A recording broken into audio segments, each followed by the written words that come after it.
everybody, my name is Jika, I'm joined by Black Bloxer, and welcome to British Esports Student Champs Nationals. How's it going, Max? Good, really good. Excited to be doing some more student esports. Usually I'm doing the university side, so, excited to see even more of this kind of thing, and yeah, it should be a really good time. I'm definitely excited for it. We'll be seeing draft number 1 very shortly. Today's games, we are seeing the Blackbird, Leys, Buccaneers go up against Confetti Arrows. And I'm going to be honest, I'm excited to see how this game goes, because we're on a new patch. Yeah. We don't know anything about this patch, really. No. And we've just been hit with all of the preseason changes under the sun. Yeah, it's gonna be interesting. Let's call it interesting. Things have really been moved around. Of course, we're not going to be getting all of these really big and exciting changes that we've been seeing until the actual preseason, so at this point, things should probably be relatively similar. Tanks, bruisers in the top lane, something that can really deal your damage mid and bot. It's the standard meta that we've known and loved for quite a while.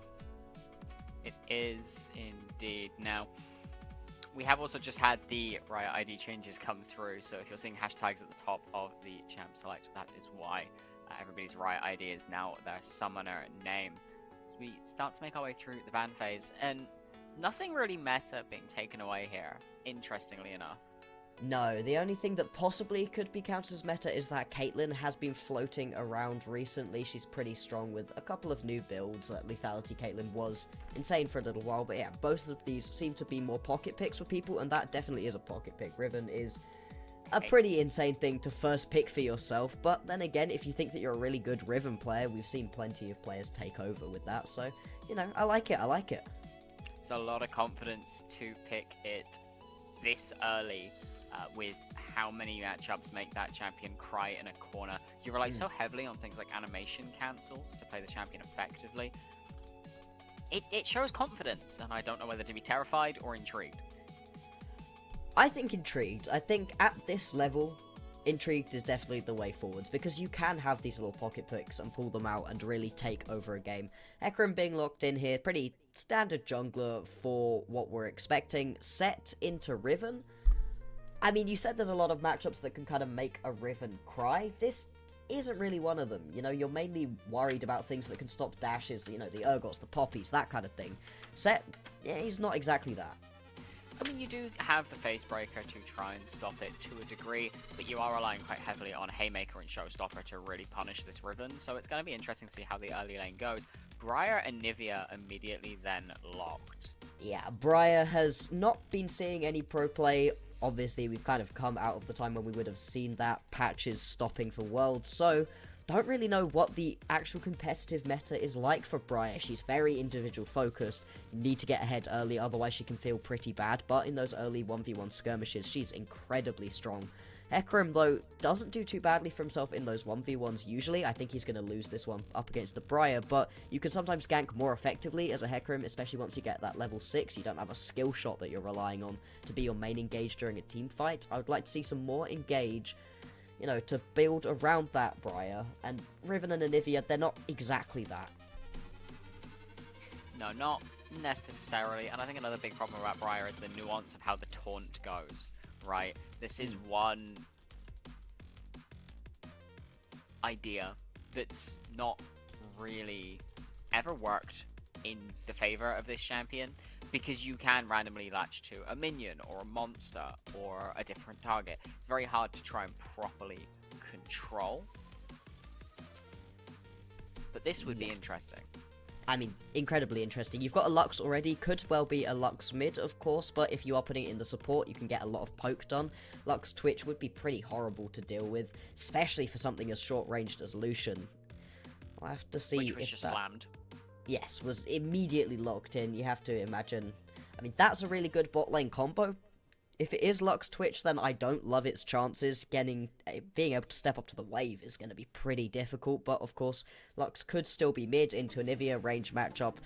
Plenty of options for a solo kill. Twitch Lulu, I think that makes this bot lane a lot more playable for the Lucian Thresh, but once you get to those late game team fights, the Twitch can be in a position to really pop off. You're also looking quite heavily at this idea of Twitch is just going to go invisible level 2, suddenly appear on top of Lucian's face, have picks firing past. It's going to be really weird to try and play this lane early, because while you do have the kill pressure as Lucian Thresh, you are relying on not getting caught by the stealth. Yeah. So I'm very interested to see just how this ends up playing out. But yeah, overall, what's your feelings on the comps? Because I'm not sure how I feel.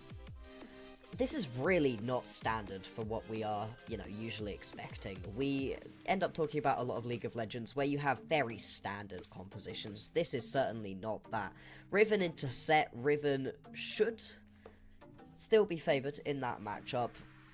Could well just be an island up in the top lane, but if the Riven manages to pop off, get a couple of kills, and turn that into a big lead, you can turn that into good team fighting potentially, or a really strong split push. If we take a look at that mid lane matchup, long range, burst kind of mages, control mages, there is a lot of potential for solo kills, and also a lot of potential for gank setup. Both of these champions could really effectively set up a gank, and are also a level of immobile that makes them pretty attractive targets for junglers or possibly roaming supports to get involved with. Bot lane could be a bloodbath, honestly. You're really relying on Thresh hitting those hooks, but more than anything, sitting back and just trying to add a layer of safety for the Lucian, because Twitch scales incredibly well, but has sneaky amounts of poke during the early game. Still, though, the all-in potential is absolutely there for that Lucian Thresh. Yeah, and you can't step even slightly out of line in this lane. I mean, you do get jumped on pretty quickly as Twitch Lulu, and you are relying quite heavily on a Hecarim to come around the corner and bail you out if this Lucian does manage to get close enough to you to burn you down with the Piercing Light, the Ardent Blaze, and the Culling. And then you're still trying to dodge things like the Death Sentence. You're trying to play around this idea of the Lantern. You're playing around Flay. You're playing around the box. It becomes really hard to play a small area, which is what Twitch and Lulu want to do. They want to hold their ground and just fire. However, Lulu with a polymorph into this composition, I really like that. I love the idea of having polymorph, especially into the Briar, because Briar is all in all the time. You go flying in, you're unhinged, targeted straight onto a champion, no control over it, and then you're polymorphed. Yeah, that's a recipe for absolute disaster. Interesting to see what the build out of this Briar is going to be as well, because if you go the slightly tankier build, you are more likely to be able to survive through a polymorph, but then obviously you lose a lot of that execution that you would otherwise have. Whereas if you go for that full-blown damage build, one polymorph probably spells the end, but if you do get onto the correct target, manage to assassinate the Twitch or the Lux in the backline, that can completely unbalance a team fight. A lot's going to be on landing that ultimate as well. But overall, when I'm looking at these compositions in terms of just pure team fighting, it's really hard. Neither of these team compositions really seem like they want to just straight up 5v5. I would slightly favour it over towards the Hecarims and the Sets of the world, but also a well-placed Anivia wall could really stop a lot of that engage potential. Absolutely. I mean, if we you take a look at what these champions want to do in isolation. Riven, one of these backline divers, same with Briar, they want to be looking to assassinate. Anivia, very, very good at controlling an area, can stop you from getting to where you need to be very effectively, and it does a lot of burst damage with that initial combo because of the Frostbite buffs. And then you're looking at Lucian Thresh, also very good at holding an area, but very good at assassinating one target once the CC lands. Lucian is going to see a target get CC'd, pop. They're probably already dead. But on the flip side, you're looking at Set Hecarim. Very good at gaining access to the backline through the front line, rather than flanking round. You're looking at Lux, a very good burst mage. She catches Lucian, she catches Anivia. They're probably dead on the spot. And then Twitch Lulu, very safe scaling bot lane that if they don't get punished in this early game, will be able to rule the game with a front line of Hecarim and Set. So, there is in terms of identity, there is a lot of differences in the champions inter-team, but when you put them 5v5, it's probably going to lead to something very similar that we normally see, which is you've got one team wanting to snowball, you've got another team who's happy to sit and scale. Yeah, exactly. It's going to be a really interesting one to watch, and I think there's a lot of scope for individual outplay. Does the Riven pop off? Is this a really good Briar? Because I'm sure you've all watched it in your solo queue games. A good Briar, and you've just lost the game if it's up against you, or it carries you to victory. A bad Briar, you're just watching that ult just sail wide, nowhere nearby, every time. She's gone jumping in. It flew through my window! she's gone jumping in and she's dead. And that's Fair. obviously a possibility with the polymorph, but it just leaves a lot of potential to really find those individual plays. We haven't spoken too much about it, but Lux, can we get some steals onto some objectives? That would be really exciting. Or just, also pop a champion. That light binding is sneaky annoying when you are trying to run around in a big team fight and you can't really keep track of things. It's very sparkly, very brightly coloured. You can lose it in a team fight very easily. The second you get snagged, you're also snagging somebody behind you. Yeah, you can spell the absolute end. And welcome into the game, everybody. We have the Buccaneers on blue side and Confetti arrows on the red. We shall see just how this game starts, but I'm expecting a standard cover. Max, can you let us know why standard cover is so important? You don't want to get invaded, especially when you're up against something like a Hecarim. Briar, level 1, she does not have any real power for herself. Her only real ability is to go flying in, and with no ability to get herself to stop doing that, you can just get popped. And also, most teams, most of the time, without that top level of coordination, don't want to go for an invade unless it's blindingly obvious that you're going to have the better composition. Exactly. This is interesting. That is absolutely the case, especially in a game like this. Now, the real question that I have is, what lane do you want to talk about, or watch, rather? What lane do you want to keep an eye on in this early game? Oh, it's so tempting to say top lane. Anytime that there's a Riven around, that's also a Riven with Conqueror and Ignite, so gonna be looking to get aggressive. Oh, and also the set has Conqueror and Ignite, so both of these top laners gonna be wanting to get really aggressive. But that feels a little bit too much of a standard answer. I think potentially this bot lane could be a really explosive lane if we end up seeing these supports play it correctly. Stepping up, trying to get aggressive. There are ignites on both of these bot laners as well. And so there's so much potential for just all in.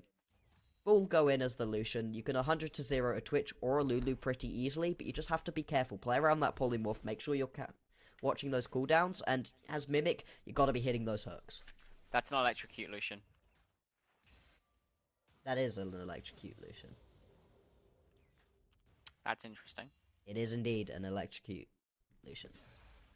So, to clarify for those at home, electrocute is not typically the rune we see on Lucian. It's not a rune we really see on AD carries at all. The rune is very good at bursting down targets, but AD carries are normally your consistent damage dealers, as it looks like Briar looking for something in the mid lane. But as you mentioned earlier, that light binding, just a bit of a pain in the backside. Yeah, it's pretty difficult to go that aggressive top lane. People are getting really low, like we said they would. This is well within range. Okay. Egg already popped, and Amaryllis has not had to use any summoner spells to be able to do so. That was just a full 100 to 0 kill straight up, as Mouse has to just flash there. As does Mimic. That was nice. That was really well played out of Napalm up in the top lane. And we said there was a lot of potential for individual outplay. Comes from the set. Both summoners blown from these top laners, leaving them really vulnerable to ganks. You can see that's already been understood. Can the Briar get involved here? We now have GBC moving up, but bot lane. Okay, the flash coming out from GBC means Napalm is going very low. Is healing up from the grit stacks, though. It's a fight you need to be very careful taking. You don't have Haymaker. Meanwhile, Amaryllis kills Nico in the mid lane as well.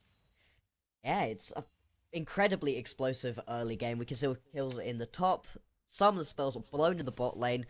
Yeah, Amaryllis now managing to pick themselves up that solo kill. Getting an early solo kill on an Anivia is so difficult. She's got that egg form, a second life, a second chance, and to just be able to, great minds think alike, to be able to just avoid that and get straight through in that situation, get that solo kill, that is absolutely huge, and it does leave quite a lot of power right here onto those confetti arrows. They've picked themselves up solo kills in their solo lanes, which can always be huge. Already having to use that Haymaker is Napalm, and they're getting chunked down super aggressively right now. They are, and it's kind of what we expected out of this matchup to begin with. It's a little bit of bullying coming through from the Riven. But we'll have to see. And it looks like the junglers agreed with you at the start of the game. Top and bot were the most interesting lanes. They mirrored their path. And Napalm looking for something onto Despair. And it is just another solo kill. Yeah, this is a situation where, unfortunately, Cosmic Despair seems to be trying to do Riven things, you know. You've all seen it. We've seen Rivens and Vaynes just try to do their thing in solo queue games, and sometimes it works. Other times, however, it does not, and this is, unfortunately, one of those times. You've now given over 2 kills onto this set. Gonna be super powerful. Big gank. Catch onto Amaryllis, and now the Berserk goes wild. It's a lot of damage. But everything is now on cooldown. Can't quite land the knockback, and we'll just have to walk away. The problem is, there's a kill onto Mimic in the bot lane. Yeah, and going from bad GBC to manages worse. to kill Amaryllis mid. Okay. So, we have got a very interesting situation right here, where all of the lanes are going very much in the favour of the Confetti arrows. However, the Buccaneers have a very strong jungler at this point. 2 quick kills onto a Briar. Only got that axe. That's not that much damage in the inventory, but just making it work right now. And a strong Briar can absolutely take over a game, so you need to be careful right now as Confetti arrows not to get too aggressive. And again, okay, the snipe comes through, manages to land onto Nico, and now GBC very, very low. Blade is here as well. The light binding lands, and it's good night, Briar. Meanwhile, in the top lane, just a bit of trading coming through in favor of Napalm, while the wave is in the middle of nowhere, seemingly. That's a really impactful kill, because during all of that time that we saw this Briar, that we saw God moving around trying to get those kills done, Lewis was perfectly happy. Tried to get a gank onto bot lane, didn't really work, and instead has just been farming up. Now has got themselves about a 10 CS lead, which 6.5 minutes into the game is pretty huge. Going to turn this into a Drake as well. Is on full vision. Briar on the way over. Got a smite up and available, so could try for something. There isn't a blast plant or a flash, though, so it would be a long walk around. Slow Drake take. You can jump that wall? Apparently you can jump that wall, as now GBC and the rest of the Buccaneers have arrived. Lewis Blade is dead, and the dragon is the 4th. What? Oh, they're gonna pay for that. Wait, not with their life? Flashing over the wall? Gonna survive. Incredible plays right there. It looked like an absolute disaster right there for Confetti. They were gonna lose themselves out onto that Drake. Mimic, do you dive here? You dive here, surely. Nope. Oh, he gets the kill!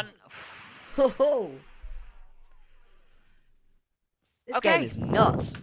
Take a breath, and now Nico trying to clear a ward. Amaryllis able to pop the egg, and the final spark will just annihilate the Frost Phoenix. As Napalm, another solo kill in this top lane. And this top lane has turned into a complete bloodbath. So has the mid lane. Multiple kills onto all of these guys. And just the aggression, actually, can I just say, out of Pippin Pigeon, to just step up there. Knew that he was dead because Mimic was on the way down, and just go for the dive anyway. Pick themselves up a kill, at least turn it into a 1-for-1. And we are once again in a situation where, you know, you are waiting for your Briar to be able to carry the game through. Mavs is also in an okay spot. Hasn't died, not down on CS. Ooh, just there goes Mavs. Cast a curse. Yep, Mavs is going to die. Briar ult, just going to fly through. Not going to land either. Game is starting to really run out of the Buccaneers' hands. 4,000, nearly 4,500 gold down at this point in the game. And Napalm showing no signs of slowing down. The set is so strong at this point. The flash into the ignite. There's the showstopper. In comes the haymaker, and Despair dies again. What looked so good felt so bad. And now Pippin looking onto Mimic again. A good sidestep onto the death sentence means Mimic just has to walk away. Losing half of their health is forfeit. And GBC misses Lewis Blade. Looking up towards Napalm. They're in a 1v2. The stun lands, but the facebreaker should be there. And there's the knockback. Does manage to knock one into the wall. Going the wrong way. 1 versus 2. You have no way of getting out. A good flash into the brush will stop the vision from going through. But now there's no real way out as Napalm picks up their 5th kill of the game. Yeah, this set is absolutely huge. It's not even going for a full aggressive build either. You know, you can see got the Kindle Gem. Just going to go for a more bruiser type build. Not getting too aggressive with it. I like that. I like the restraint. The Luden's already finished on Amaryllis, and that turns into 1 dead Anivia. That's now 4 kills. To the Anivia again. Turret plating falling too. This gold lead ballooning out of control. It's about 6,000 gold at this point, which for less than 10 minutes into the game is huge. another objective 2 going to be the Rift Herald going over to Confetti Arrows, and they're making an absolute statement in this game. They absolutely are. They're saying no Buccaneer can stop us. Malbs now looking for something, but gets caught by Amaryllis's light binding, and the poly goes through as well. The culling is slightly wide, and now Pippin firing, opening fire, and down goes Mimic. See, potential gank up into the top lane. Cosmic Despair going to be dashing away. Flash forwards out of Napalm. I can't quite go forwards, though. Nearly. Oh, so nearly. And I would love Herald, too, to add insult to injury up there, as Nico needs to run there, bud. Flash. Flap your wings as fast as you can, and now Despair looking for the 1v2. The showstopper the combo will just end it there, but Lewis dies. That's a pretty big kill right there. Not going to be the shutdown, unfortunately. You would prefer to get that kill onto Napalm. 7,000 gold shutdown sat on his head, but still. 700 gold of extra. That's fair, though. 1,000 gold. Oh, it's landing! The Roll lands, and now Napalm stuck between a rock and a hard place. There comes GBC, fully stacked and ready to murder. Napalm does have Haymaker available, but it was dodged away from by GBC. Dodge. Very nicely done. A good shutdown goes across to this Briar, and it's 1,000 gold into the back pocket. Yeah, like you said, 1,000 gold on that shutdown. Big going on to the main carry, the only person right now on the Buccaneers who seems to be able to actually get things done in this game, in a position to carry, hopefully. And he's gonna be able to pick that one up. 1,000 gold shutdown is huge. That's not what you want to give over. And there are a ton more shutdowns still available. Oh, good lord, the health. Oh. Nico can't step up. They're on 22 CS. Poor guy has been bullied left, right, and center. GBC now looking on Amaryllis. No mana on this Lux. As there comes the stun, and now it is just Walk City. The flash is up and available. Is used to get to safety. No real way to follow. I really like that play. Did not decide. Pippin has found Malbs. And that's a dead Lucian if I've ever seen one. Maybe not a good flay. Stops the expunge coming through. You just need to wait for it to... Never mind the flash. Oh, living. Death Sentence lands, and Mimic is doing God's work. Whoa. And it's a shutdown onto Pippin. Meanwhile, Confetti Arrows looking for this dragon. GBC has been caught, but Nico is there to back them up. Lewis Blade going forwards, finding who they want. GBC will go down. Nico still has Egg, but very close to falling. And now Napalm destroying first tower of the game, running Despair into their own jungle. Max, can you break down anything we've just seen? So, these plays are just indicative of the fact that right now Lewis is better at roaming around the map and getting involved in these fights, adding support onto his carries, and then the carries individually are stepping up for themselves as well. There have been some really good attempts at plays. I think Nico should be able to walk out of that one. Oh. Fire went wide. It did indeed. And the Drake does go over right now to Confetti. There's been some really good plays out of GBC, and Mimic in that bot lane. The flay was huge to be able to get the stop onto the aggression, but that's just Pippin, I think, getting a little bit too aggressive. Stepping forwards, the Lulu was nowhere to be seen. Gonna go for it again. Don't get caught by the hook this time.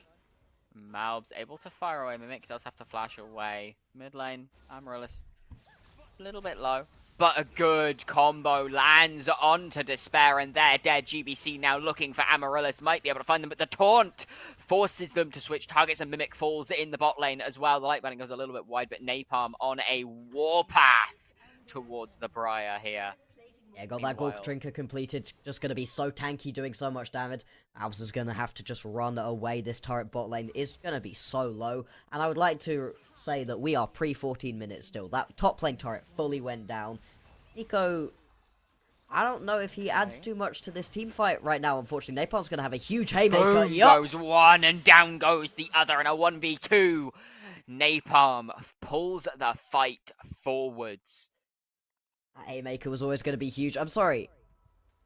Sakura, are you trying to get a 1v2 right now? That's what it feels like. Turret plating finally does stop, and it was full turret plating. Oh in the my... top No, lane. it missed! Oh, missed! Oh, that's devastating. The death sentence lands, but Pippin's here, and the culling goes through. Sakura is living. Malbs is dead. Mimic next on the chopping block. The Briar goes completely wide. Despair now looking for the bot lane. of Confetti arrows. The death sentence goes wide. The exhaust comes down. Sakura, fine for now, gets stunned up, gets knocked up, still sitting at a third health. There comes the knock up from the Wild Growth. Polymorph, one is dead, and Cosmic lives. Pippin now on a 1 versus 3. Lewis Blade here to cover. GBC trying everything they can, but the knock up doesn't land onto Pippin, and this Twitch is still free firing. There comes the fear, and that is one dead vampire as Thresh looking to step up. Mimic trying to do something, anything. Lewis Blade looking for something. Death sentence comes in, but in comes the showstopper, and it's another dead. Malbs has died and respawned and come again and looks to die again. Lewis Blade and Napalm running this game. Amaryllis getting a second top lane tower. Confetti is flying for the Confetti arrows. Oh yeah, I mean, Amaryllis is not interested in playing this game anymore, just looking to take turrets whilst that absolute bloodbath happened in the bot lane. There was enough time for Malbs to die, respawn, and die again. Amaryllis gonna get chased down right here. Good. Oh, it misses! Oh, it misses! That's so unfortunate, and there's the They're flash still from dead, Despair. but- They will die, but... Not quite, still gonna go down. That's a good pick. 5 kills right now. Sat right on GBC. They're in a really strong position, but the siege is now happening onto these tier 2 turrets. Good kill. Bot lane. Okay. Yep, okay. That's a 1-for-1 in the bot lane, but why is this siege mid lane so important for Confetti arrows right now? How does it stop the Buccaneers from being able to play the game? And I'm going to hold that thought, because GBC now jumping into a 1 versus 3, trying to kill Lewis Blade. The Polymorph comes forwards. The knockback lands onto Napalm, but Lewis still able to run them down. There's another kill going to the tech room. Back to the question. But never mind, there's a TP. Okay. Amaryllis is TPing in order to get more mid lane priority. Yep. If this hands onto Nico, they're just dead. Dead. Oh. Wow. Maybe not. I was surprised that didn't land, but to be fair, it was only stun and ult. There was no... Losing singularity to be seen. Yeah. So you really want to pick yourself up that mid lane tier 2 turret, because it opens up the map. You can really roam around so much more effectively, and more than anything, a mid lane tier 2 turret gives you such good control over your enemy's jungle. You can steal away all of those camps, and your jungler specifically, but the whole team really begins to just be starved out of gold. You just have so much less access to gold on the map. Brian going to be caught right here, and great knockback. Isn't going to matter, unfortunately, not when you are this far ahead. It's going to be 2 quick kills right here for Confetti. They can turn that into a big siege onto the turret. I nearly said Baron, but we're only 17 minutes in. And this could very well be game. We are sitting at a 16,000 gold lead. If the Buccaneers somehow come back from this, it'll be a minor miracle. Sieging onto this inhibitor. Despair, the only person still in the base, looking to defend. Level 8 on this Lulu. That's how long we've been in this game. And the first Nexus tower is looking to fall. GBC finds Napalm. The health is going low, but the Haymaker comes through. Doesn't land onto anybody. The knockbacks land. And Napalm goes down. GBC gets 1, but in the meantime, 3 are dead. The Twitch is free firing. And Mimic will go down as well. It is Despair versus the world as their base falls to tatters. Oh boy, you said minor miracle. I think it would be a major miracle to come back into this one. Pippin is going to step up right against the Riven. That doesn't always end well, indeed. Doesn't end well for him. Double kill right there for Cosmic Despair. Going to chase onto Amaryllis. Has no mana. Manages to dodge onto that light binding as well. Do you have any more dashes as Cosmic Despair? Not anymore. Not quite. Not quite. Just going to run out of steam, unfortunately. Amaryllis is just got to auto attack. No way. No way. No way. Actually, no way. No mana. No mana or anything. Lewis, you going to help here? Lewis over the wall. There we go. Oh my god, goes the Lucian. And now GBC is fighting Lewis Blade. It's a matter of who can heal more. The knockback doesn't land and the taunt has been cleansed. And now it's a speed bonus. The healing comes through. The stun lands, but it's not enough.